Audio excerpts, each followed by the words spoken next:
বিভাগ অনুষ্ঠিত হয় কলেজ বিশ্ববিদ্যালয় পড়ুয়াদের মধ্য থেকে, আর চরিত্র সৃষ্টির শ্রেষ্ঠ কারখানা মাদ্রাসাগুলি এই সরকার একটা একটা করে বন্ধ করার পরিকল্পনা গ্রহণ করেছে। মাদ্রাসা শিক্ষাকে সংকুচিত করে ফেলছে।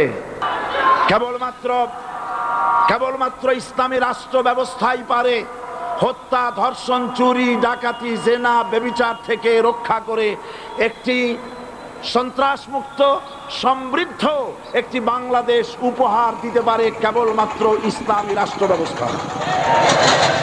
সেজন্য আজ গোটা তাওহীদবাদী মুসলমানদেরকে জানতে হবে ধর্মনিরপেক্ষ মতবাদ একটি কুফরি মতবাদ। ওলামারা আমাকে সাক্ষী দেন, ধর্মনিরপেক্ষ মতবাদ কুফরি মতবাদ কিনা? এই কুফরি মতবাদকে বাংলাদেশের মাটিতে যাতে